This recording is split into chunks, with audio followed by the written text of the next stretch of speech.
Hey everybody, welcome to MuscleTech Uncensored. I have a great guest today. We're going to be talking about coaching and the importance of coaches. Who better than a man who has coached not dozens, not hundreds, but thousands of competitive, professional, and amateur athletes with over 25 years experience in the game. Please welcome from New York, Fakhri Mubarak. Fak, what's up? Thank you, guys. What's up, Ron? Thank you for having me again. I really appreciate it every time you put me on the air, man. And you're my guy, and I love being, doing this with you. Yeah, you're the first person I thought of when this topic popped into my head, because it comes up every few months. It comes up a couple times every year because there's always some athlete who people say, if he only had a different coach or this coach or that coach. Most recently it was Samson got rid of Milos, and now they're saying, who's he gonna go with? And you see people saying he has to go with this one. That's the only person that could do it for him, or that one. That's the only person. And there's a laundry list. The list of big name coaches. You're one of them. We got Hani Rambod, Chris Aceto, Neil Hill, Chad Nichols, Boss of Outlaw over in Austria, Stefan Kienzel, Patrick Tour, Matt Jansen, Abdullah over in Kuwait. You could probably think of a couple more, but it's not a long list of the elite coaches. But the first question I have for you is, take a guy with great genetics, which is, describes most of the top IFBB pros, obviously. How much of a factor do you believe the coach that he picks is in terms of how successful or not he's going to be in competition? Well, like any other coach, right? If you hire a coach or you play for a coach in another sport, you hire them and for a reason, right? You hire them to follow the protocol that they're giving you. You trust them. If you put your trust, completely 100% trust into a coach, if he's a top coach, pretty much you're gonna be okay, right? Yeah. But yeah, I mean, hiring a coach is a big step, and sometimes one coach, even if they're at the same top tier one level, could probably do a little bit better job just because of the technique that he uses, right? The way he goes about coaching, the way he goes about pulling water the last week and tightening you up, right? Because getting big in the offseason is not that hard, right? You eat a lot of food, you take, whatever you're gonna take. But the most important thing in bodybuilding is presenting yourself on stage, right? That stage look is the most important part. Yeah. So the funny thing, I hear people, because it came up with the Samson and millions of comments, but I hear it all the time. When some athlete, the one aspect they're lacking is like conditioning, which is, most of the time that's all. These guys they're all big. They all have pretty good shape or they wouldn't be where they are. So conditioning often is a determining factor, and guys get beat on conditioning quite a bit. So they'll say this coach brings guys in ripped, which I find kind of ludicrous. It's like all those names I rattled off, and pretty much there's probably another dozen that I didn't name. Wouldn't it be safe to say they're all striving to get their guy in the best condition possible? It's not like, well, Chad doesn't really want to get people too ripped, but Neil Hill does, or Fahkri does. You know what I mean? Yeah. Does that make any sense? Yeah, I mean, yes and no. Again, everybody has different techniques, right? So, can we get into techniques? Sure, absolutely. Okay, so let's say one coach uses aldactone like for the last 10 days, right? Yeah. That'll be his way of blocking aldosterone, which is a hormone that makes you retain water and salt. So one coach might do that. That aldactone protocol might not work on another client, right? Somebody who's small boned and big muscle bellies, will usually work for them. Somebody who's I'm sorry, small bone and big muscle bellies. Somebody who has big bones and is not like so round might hold more water than somebody who's small boned. Another tech, also with different diuretics. Some people could handle Bumix, which is a very strong diuretic. And there's coaches that use Bumix because they've used Bumix with this guy, and this guy won Miss Olympia. This guy won the Honor Classic. This guy won a New York Pro, right? So that's in their technique. Some guys can't handle, if they can't handle Bumix, they'll give them Diazide because this guy, my client looked like this and my client looked like that when he took Diazide. So it really comes down to the technique of the coach itself. Are we all different? Yeah, in our own way we are, right? Because we all believe in different things. Unless somebody copies somebody else's protocol, which doesn't work for anybody else, so that's a horrible coach in itself. But the technique itself is bring you in dry and hard. yeah, we all use different techniques for the most part, but you also have to visualize and look at how the person is built. If the person is built a certain way, you pretty much know from past experiences that this type of body, this type of physique is you could dry them out like this. You could carb deplete them, you could carb load them. Maybe you don't have to carb deplete them. Maybe you just go right into a show. So there's different techniques, and I think that's what makes and breaks coaches, not just athletes, but coaches themselves, because not everybody not everybody can use the same type of technique, same type of protocol itself. Yeah. Another thing that comes up is that certain coaches specialize with a certain type of physique. Like I've heard a lot people try to say Chad Nichols is better for the bigger guys. So if you're a bigger guy looking for your next coach, Chad's probably your best bet. Do certain coaches, in your experience, specialize or do better with certain types of athletes, like lighter athletes, heavier athletes, shorter athletes, taller athletes? Yeah, I definitely agree with that. So if you're a bigger guy that holds a lot of muscle, again, it goes back to the technique itself. You could pull harder. You could be more. I was about to say crazier, but let me not use crazier. You could be more aggressive, and pulling the water again and carbon up and depletion and all that.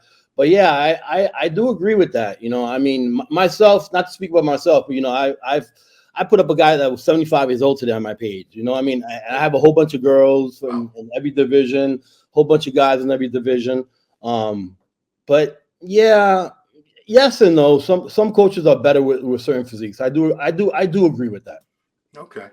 So we have some people who've worked with many coaches over the course of their career, and they've had varying degrees of success with each. But then you have other people who were never with more than one coach. Flex Lewis was always with Neil Hill. Chad Nichols Ronnie was always with Chad. Phil Heath was always with Hani. What's the greatest value in sticking with one coach versus trying out different ones over the course of your career? I mean, nowadays people jump from coach to coach to coach. I mean, I have clients that that have used like 5 or 6 coaches before me, and the thing is, the benefit of working with somebody long term, of course, is them each other. The coach and the athlete learning each other, right? Respecting each other and believing in what each other could do. But at the end, of course, as competitors, we want to win. We want to be at our very best. Yeah.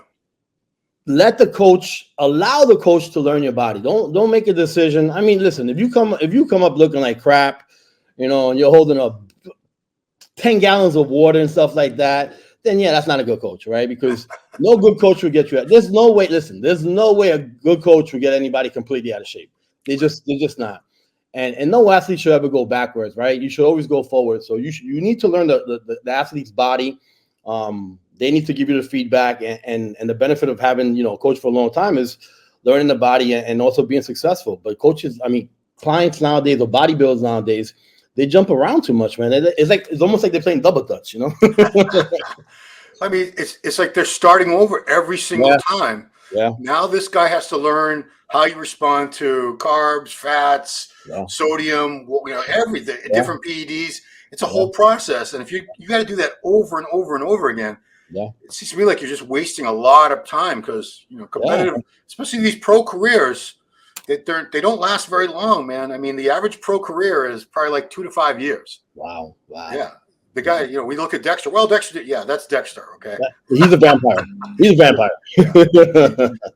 But I have to wonder, and I don't know if you know the answer, because I don't know how many clients are truthful when they talk to their coaches. When someone keeps hopping from coach to coach to coach and they never nail it on contest day, I always have to wonder, were they even doing what the coach told them to do? Were they executing the protocol, the plan that the coach laid out for them? Or were they doing some of it and then questioning and doubting and second guessing?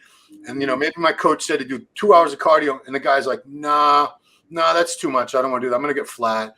Do you have any insight? Because are people ever honest with you about that and say, you know what, Fak? Yeah. I cheated on my diet. I didn't do the cardio. It's me. It wasn't you. So for the most part, when you've been coaching for 30 years, right, you could tell if somebody's doing something 100%. You know, and I put little traps in their diets. I put little traps in the cardio. You know, I do. Because listen, you know, I have 2 masters in psychology, so I understand the human mind. You know, so yeah, so that's what I do. I put little traps in there, and depending, especially if I work with somebody for like, you know, let's say the off season to the contest prep, I already know the person's body, right? Like, so like in the off season, it's not always every week more food, right? Sometimes we do carb depletion, you know, in the middle of the off season. Sometimes we'll do a carb cycle. I'll load the food to, like, you know, to get the digestive system, you know, repaired and not create too much trauma to the digestive system itself. Yeah. But good coaches really do know, you know. But I never understood why you hire somebody and you lie to them. It makes no sense whatsoever. So all my clients, you know, the minute I see that something is wrong, I will tell them, you know, and some people don't like it and some people appreciate it. The ones that don't like it, if they leave, they leave. It is what it is, right? Yeah. You know, I don't want to put my name on a person that's not following our protocol, because it is a team effort. It's not just a coach. It's not, you know, it's not just a coach and the athlete. It's a team effort. But yeah, top coaches do know. And do people lie? Yeah, they do lie. Yeah, but that's on your reputation. When they show up, you know, people are going to blame you, because I doubt many guys are going to come out, girls, guys, whatever, are going to come out and say, you know what, I was cheating. I was having pizza every Saturday night. I was doing this. I skipped half the cardio you told me to do. Very rarely do I've ever seen a post like that on social media. So you know what's crazy, Ron? Everybody in the world blames who? They blame the coach. Yes, yeah. But I say it's like somebody that gets fired from 10 jobs in a row. They keep blaming the boss, or the manager was an a-hole or a dick. I'm thinking it's probably you, because the common denominator in every situation was you. I doubt there was 10 shitty managers or bosses in a row like that. Yeah. Another aspect of coaching I wanted to talk about a little bit is, you know, when people first meet up with a coach, and how do you decide whether it's a good fit? Because it's, you know, you mentioned psychology. It's a very close relationship that you have with somebody, especially at the pro level, when the competition is so fierce and it can come down to such a fine line between first, second, third place. How do you know? Because like I said, all those names, these guys, you're all elite. You're all amazing at what you do, but you're not all going to be a great match for every athlete. So when you first consult with a client and athlete, how do you know whether or not it's going to be a good fit? Well, first of all, you have to look at the history, right? You have to look at, you know, we talked about how many coaches you jump from. You know, you ask them, you know, what have you done in the past? What have you done, you know, currently? What was your last show? You know, show me some type of protocol you've done in the past to understand, you know, what went wrong, what didn't go wrong. Did you follow the protocol? Be honest with me. You know, these are questions that, you know, a coach should never. And in this industry this industry, listen, I love bodybuilding to death. You know that, Ron. I mean, I do. Bodybuilding is my first love. My very, very first love is bodybuilding. Yeah. But sometimes you get people that, you know, they don't want to tell you the truth, you know, and it hurts them at the end of the day. But you have to have an honest conversation with them, or at least some type of phone call, or even if it's through email. We listen, you know, this I found that this was probably your problem in the last protocol. Did you do this 100%? Did you follow your coach 100%? You need to be honest with your coaches. You can't lie to them. So the first conversation has to be about honesty. It has to be about, you know, whether you guys are going to be a good team together, you know. And then there's certain people you don't want to work with. There's certain people, you know, listen, I want to hire you, blah, blah, blah. No, you know, I'm sorry, but I'm busy. You know, not I'm busy. I'm sorry, but I'm full right now. Yeah. You know, but again, some coaches take everybody, and if you take everybody, you're gonna run into these problems all the time. Yeah, because not everyone's coachable. They're not. You could probably tell all kinds of stories. Oh yeah, it's true. But you know, like I said, the coach always takes, at the end of the day, that's who they point the finger at when somebody doesn't look right. But I've talked to Hani in the past extensively about this. There's a lot of people that are just uncoachable. He believes in, you know, you've had thousands of clients in your roster in the past. So is this true that people who have been competitive athletes in other sports and have been working closely with coaches are much better clients? They're more coachable than someone maybe who has no experience being coached before. 1,000%. Hmm. 1,000%. Because they used to being coach, right? No. If you come from another sport, you know, and you've been successful in another sport, you have the discipline. You know, you've learned the actual sport that you came from. You learned from the coaches, you know. Listen, everybody has a coach. Michael Jordan has a coach. LeBron James has a coach. You know, Ronnie Coleman had a coach. You know, Hadi now has a coach. You know, everybody, Wayne Gretzky had coaches, you know. So what makes people think that, you know, you could do this on your own, or, you know, decide, well, you know what, I'm going to hire this guy, but I also want to do my own thing at the same time. Yeah, I agree with 100%. If you come from another sport, you're usually very disciplined, like Phil Heath. Phil Heath played basketball all his life, college basketball player, Division I. You know, he had the discipline from the very, very, very beginning. He was, I met Phil at the USA's, you know, when we turned pro together. That's you know, but he had that discipline from the first day I sat down with him at breakfast, like 2 days when I was flown to Woodland Hills, to the WIDA headquarters. Actually, no, we were flown to Milos's Coliseum gym. Oh, yeah. Yeah, so we were flown. He was flown out there first because I stayed with Muscular Development with Steve Blackman to do the photo shoot, and then when I flew to WIDA 2 days later to do the photo shoot for WIDA, you know, yeah, I mean, of course, myself, I'm an athlete. I've been an athlete since I was 5 years old. I played every single sport, you know, so that comes, yeah, that could, of course, is very important if you are coachable in those sports. So I'm curious, when you turned pro and when you were pro briefly before you transitioned over to other ventures in life, did you have a coach, or were you always your own coach? I mean, I had the old school guys helping me. I started bodybuilding around 16, so yeah, I mean, I started bodybuilding naturally at 16. I didn't go to the dark side until 26. Yeah. You know, so I already had some type of. I was already 195, 196 pounds naturally, yeah. Very, very, very lean. But yeah, I learned a lot from the older guys. You know, I read a lot. You know, remember I trained with Mike Menza for 3 summers, that's right, and 3 winters. You know, so I learned a lot from him. You know, I would be that little kid. You know, remember those Road to the Olympia videos where everybody was in the room. I was a little kid, like sitting. I was like, wow, look at Flex Wheeler. Oh my God, look at Tom Prince. Yeah. You know, so yeah, George Farah coached me for a while. He coached me in 2003 for the Nationals. I love George. You know, we call each other cousins.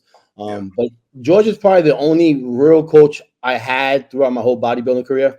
And I did work with Oscar. I worked with Oscar in 2009 for the New York Pro. And the reason why I worked with Oscar is because I wanted to come in as in the open division, but that, you know, the 202 was a brand new division, and I was talked into it. And I went I went to Oscar and I said, listen, the only person that's going to break me down and get me down to 202 is you.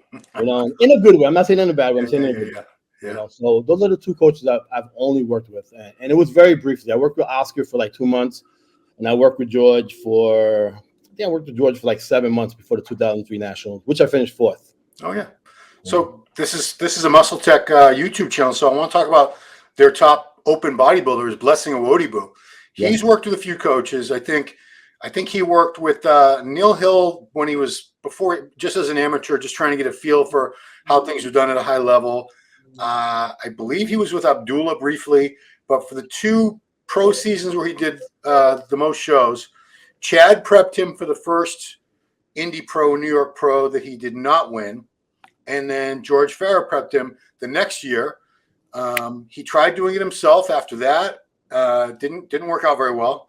Then he hired a guy named Cameron Cheek, who brought him in pretty decent shape for, I think it was the Italy show last year. So he's someone who's been through a few coaches.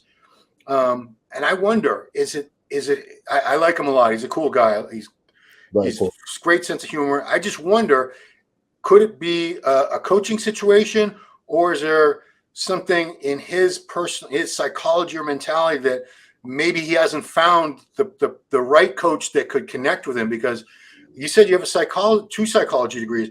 I think you have to be a great coach at that level. You have to kind of be a therapist or a psychologist, because, you know, what separates these guys at that level? They're all genetic freaks. It's the brain. It's getting them to do the things that they don't want to do, the things that they maybe are uncomfortable doing, getting them to trust the process. I mean, I don't know what's the solution for him. And maybe this guy Cameron will be because he only had like I think 6 or 8 weeks with him last year for one show. But I'm wondering, have you ever seen somebody and thought, maybe I could be the one, maybe I could take this guy And, you know, I know you would never, you're not one of those guys who poaches clients, says, you know, I know you're working with so-and-so, but has it crossed your mind ever? Like, man, I bet I could do wonders with that guy or that guy. Yeah. So I'm going to give you an example. Hani's considered, to me, Hani's been on Mount Rushmore of bodybuilding since day one, right? I mean, Hani's a great coach. Justin Compton. I worked with Justin Compton in the Junior Nationals, I think it was. Yeah, it was Junior Nationals. Finished second. We did another show before Junior Nationals, qualified Junior Nationals. For some reason, you know, Justin decided to hire Hani. Yeah. So the year he hired Hani, Justin Compton finished 10th or 11th at Nationals. Wow. You know, I've been working with Justin for a couple of years before that. And I knew his body. I knew his structure. I told him, I said, listen, you're not ready for Nationals. This year. You're not ready for Nationals. Justin, in my opinion, could have been Mr. Olympia. You know, I think Justin and Dallas would have been battling out for years after Phil retired. And of course, you know, rest in peace, Flex Roden passed away. But yeah, so he finished 10th or 11th. And then right after prejudging, we were staying in the same hotel. And he approached me and he goes, listen, he goes, you know, would you take me back on? I was like, bro, I said, I'll take you on 100%. You're my guy. You made a decision. We disagreed on something. The next year he came back and he wiped away Nationals. I mean, he totally took everything. You know, he should have won. He should have won the overall, but the person who won the overall was sponsored by a certain company, and I guess he won the overall. You know? Okay. Yeah, I'm gonna have to look that up now. But Matt Duvall. Oh, okay. Rest in peace. No disrespect to Matt Duvall or his family. Yeah. But yeah, Justin came back and he won everything, right? So, am I a better coach than Hani? I think we're on the same level. You know, I mean, I can't compare my resume to his on the pro level because he's had, I don't even know how many Olympias. You know, he's a great coach. He's very intelligent. I love Hani. You know, we're friends, you know, but it's just, again, different people different people fit, different athletes fit different with different coaches. Eventually he went back to Hani, then he came back to me, and he went to Matt Jensen, you know, and it was just too much jumping around, you know. So again, you know, I think the world of Justin Compton. I really do. I really believe he would have been Mr. Olympia. I actually told Phil that one day, and Phil got upset. Well, yeah, I mean, to answer your question, and we're Blessing needs to stick to one guy. I mean, if Chad cannot get you in shape and George cannot get you in shape, there's an issue. And I don't think it's a Chad and George issue. I think it's a Blessing issue. You know, he has amazing genetics. You know, he's full, he's big. You know, but the thing is that he needs to come in dry and much harder at a show. Yeah, not little legs. You know, he gets mad when I remind him. But when you have an upper body like that, I'm sorry, but you need crazy legs, crazy. Yeah. Especially nowadays. So last thing I want to get into is, you know, a lot of fans, they'll say, well, coach, why do we need coaches? Because they'll point to Dorian Yates didn't need a coach. And you'll hear these guys like Dorian and Lee Haney and Sean Ray, Rich Gaspari. They'll say, well, I didn't need a coach. You know, these guys, they don't understand why people today rely on coaches, why coaches have become such an ingrained part of our sport now that most athletes feel it's 100% necessary to have one. Have times changed? Have protocols changed?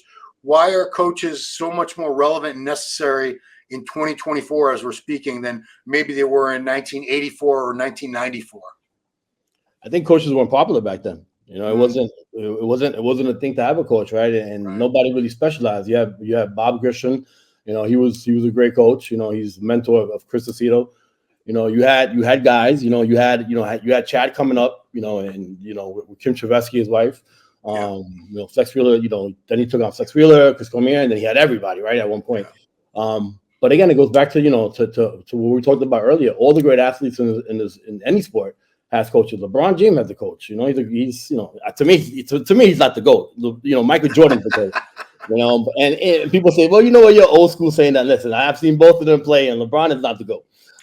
But all athletes, I believe, at a certain level, need a coach, because it's very difficult, especially in bodybuilding, because let's talk about the psychology of bodybuilding. We all wake up and we all think we look like shit. You know that, Ron. Yeah. You also have a competitive bodybuilder. You've been around for a long time. I'll tell you a quick story. In 2005, when I won the USA's perfect scores, I woke up that morning. I said I looked like shit. I kicked everybody out the room. I said I'm not doing this fucking show. Wow. And then, yeah, it was horrible. And a friend of mine who's younger than me, he comes into my room and says, "Spaq, sit down. No disrespect. I've never talked to you like this, but." And he went on and on and on. So it's a mental thing too. So, and especially in this sport has a lot to do with mentality. It's a tough sport. It's to me, it's one of the toughest sports. But the people say, well, baseball is hard to hit. Baseball is hard to hit with a bat. But we're not talking about hitting the baseball with a bat. It's like saying, well, I can bench press and you can't bench press. Yeah. The sport itself it's very psychological. You have to have another eye. All these guys that you mentioned had another eye. Sean had another eye. Dorian had another eye. I'm sure Lee had another eye, especially Lee being a weeder and Dorian being a weeder. They were telling them, not telling them, but they were giving them advice and stuff like that. Yeah. But yeah, I mean, I think all time, and it's not because I'm a coach; it's because I'm an athlete. I've been an athlete all my life. Again, all top athletes in every sport have coaches.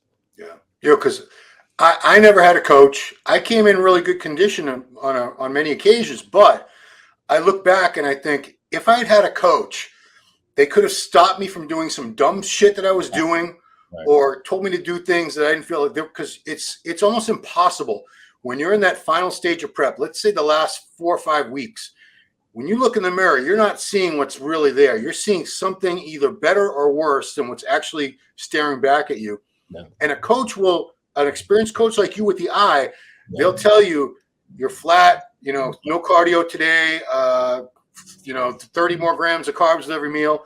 But on your own, you might be thinking, oh no, I'm too flat. I'm too full. I better do another hour of cardio. Or you'll go to one extreme or the other. You'll either do more than you should or do less than you should. You won't make the proper adjustments, and you'll end up, either we see people come in all the time, not in shape, they're not lean enough, or they're flat as a pancake. Muscles have lost a lot of fullness and density. Nothing's popping.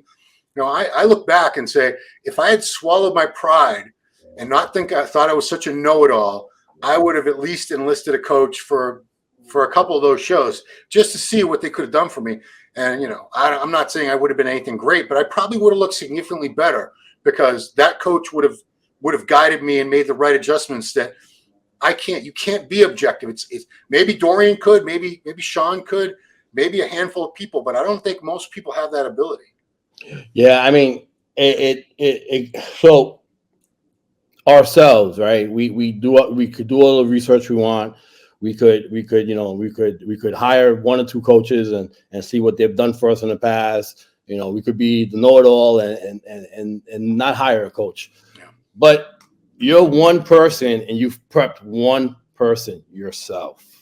When you have coaches that have prepped or worked with thousands of athletes and have a huge resume, and they know, well, this person reacted this way when we did this. This person reacted this way when we did this. They have various ways of prepping. I've had clients for years, and I believe if I look back at the preps, not one prep was the same as the next prep with the same client. Yeah. You have different factors. You have your life. You have your work. You have your kids. You have everybody. You have different stress factors that do create trauma in your body. And you need somebody to say, you know what, you're holding cortisol. Listen, guys, this cortisol and stress is real. I've seen people backstage looking fantastic, and by the time they get on stage, you're like, what the fuck happened? It's happened to me. Poof. And you're talking about like backstage to go on stage, which is, the max is probably like 20, 25 minutes for pros usually, right? Yeah. Nowadays the MPC is incredibly delayed because there's so many classes. But yeah, it goes back to, one guy, myself, I've only prepped myself and I only have my way and my methods, and that might not work. Right. Yeah. I mean, you'll hear guys say, and they'll say, well, they don't need a coach because nobody knows my body better than I do. But that also could mean you might be making the same mistakes forever, and no one's ever going to challenge you on or correct you. Right. Exactly what I said. Yeah, exactly. Like me, I probably made the same stupid mistakes, and I'll never know because nobody pointed it out to me because I was a freaking know-it-all. Yeah. So here I am. Yeah. Man. Well, Man, I appreciate this insight because, like I said, you're one of the goats. You've done this a long time. I don't know how many pro cards. It's like 1,000. 116 IFBB pro cards, 25 Natural Federation pro cards. Okay, that's a very large amount, man. And like I said, thousands.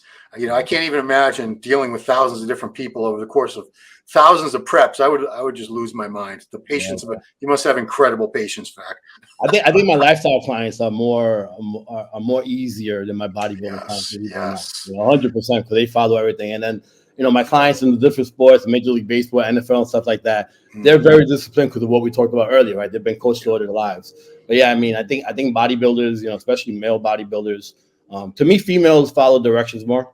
Yeah. You know, and females are more honest with you, you know, but yeah, I mean, you have to be honest with yourself and you have to understand this. And, you know, I've done 2 or 3 preps and this hasn't worked. Let me go hire somebody. It's just common sense, especially if you want to succeed in anything, you know?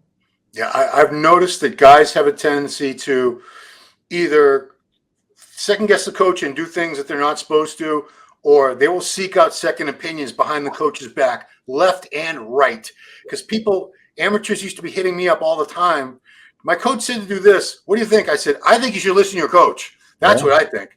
Because at the end of the day, when you're standing up there looking a certain way, great or not great, it's on you can't blame the coach if you didn't look as good as you should have because you weren't doing what the coach told you to do. That's on you. The problem is that everybody's a know-it-all. So when you here's the issue, guys, competitors, champions.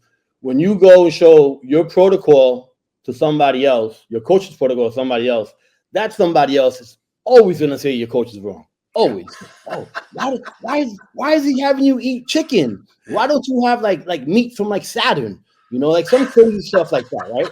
You know, so that's the issue because everybody wants to be better. Everybody wants to be smarter. You know, I've seen probably hundreds to thousands of other clients of other coaches' clients come to me, and you know, I've been around for 34 years, so those numbers are numbers. Yeah. You know, what do you think about this? I'm like, and just like you, Ron, that's your coach. Yeah. If you want to let go of your coach and hire me, then you have to follow what I tell you, which scares me because if you're showing me somebody else's coach protocol, what are you going to do with my protocol? You know. Yeah. So yeah, I mean that's another issue with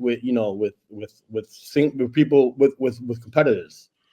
Oh, I don't want to drag this up, but I've seen many instances where coaches found out their protocol, their exact diet, everything was copied and pasted, and their clients became coaches. And I'm sure they've done it to you, and then they become coaches, and they're just giving people, like you said, and everybody's individual. That's one of the worst ideas possible. You know, let's say you prepped Phil Heath, and Phil Heath goes and becomes a coach, takes his diet and everything, and gives that the same thing to everybody. It's going to result in disaster. But that's what happens when coaching has become such a big business like it is now. I've coached a lot of the new generation coaches. A lot. I've started many of them off. We're not gonna go roll off names, but I started many of them off. And I'm sure when they started coaching people, they'll use some of the techniques that I use. But the good ones are the ones that, you know what, I could use this and then I could expand from this and this. Yeah. To end the story really quick, people copy stuff so much that one of my clients, this was the worst one. I have an automatic response when you email me, right? So it says, whatever it says, days and blah, blah, blah. So my billing lady bills that client. My automatic response is his automatic response. To the T, Ron. Wow. To the T. Yeah. So I had to tell that guy, listen, man, I can't work with you no more.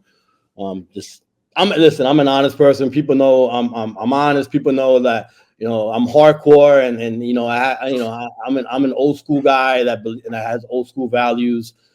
So for me is if you don't follow my stuff, you can find please in a good way.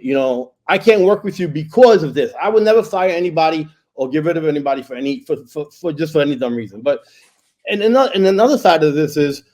Let's say the Guy Cicerino, right? I worked with Guy Cicerino, at the beginning of his pro career. He had worked with Dave Palumbo. He had worked with Neil. Then we started working together. We actually won a show together. We did very well together. And then there was a certain point where where I said to Guy, and we cried that day, and in my office in Gold Gym, Howard Beach, I said, listen, for some reason, you're not placing higher than you should. You know, you're winning shows, but when it comes to competing against Flex at that time was still young, David was competing, Jose was competing. For some reason, I cannot get you over this hump.